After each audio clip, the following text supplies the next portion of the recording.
Welcome to my channel. అందరూ ఎలా ఉన్నారు? బాగున్నారా? ఈరోజు మా ఇంట్లో వంకాయ టమాటా చేస్తున్నాము. వంకాయలని ఇలా పొడుగ్గా కోసుకోండి. ఒక గిన్నెలో వాటర్లో వేయండి. టమాటోస్ కూడా ఇలా చిన్న చిన్న ముక్కలుగా కట్ చేసుకొని పక్కకు పెట్టుకోండి.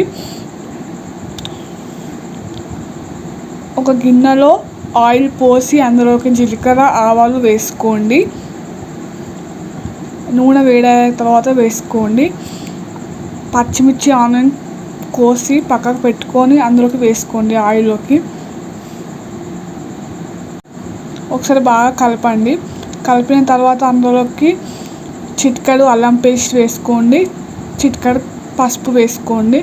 వేసుకొని మళ్ళీ ఒకసారి కలిపిన తర్వాత అందులోకి మనం కట్ చేసి పెట్టుకున్న వంకాయ ముక్కలని మెల్లమెల్లగా కలుపుకుంటూ వేయండి. ఇలా చూపిస్తున్న విధంగా వేయండి. Like, share and comment to my channel. ఇట్లా ఒక కర్చీప్ తోటి ఇలా పైకి కిందికి అనుకుంటూ వండండి. మూత పెట్టుకొని ఒక 5 to 10 minutes తర్వాత మూత తీసి ఒకసారి కలపండి.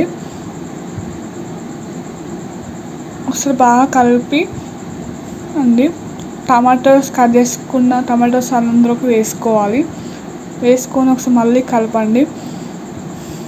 Like, share, comment to my channel. ఇలా కలుపుకొని మళ్ళీ మూత పెట్టుకోండి.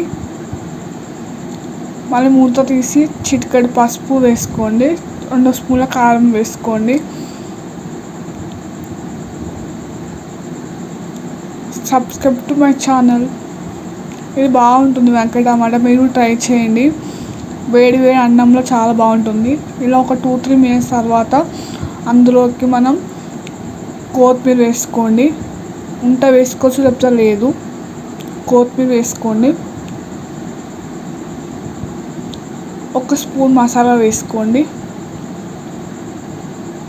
చాలా బాగుంటుంది వంకాయ టమాటా.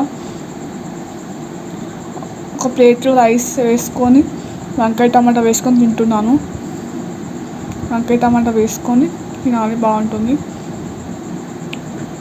చాలా నచ్చింది వంకాయ టమాటా నాకు. ఇలా కలుపుకుంటూ తింటే చాలా బాగుంటుంది. Okay guys, thank you so much for watching. Bye bye.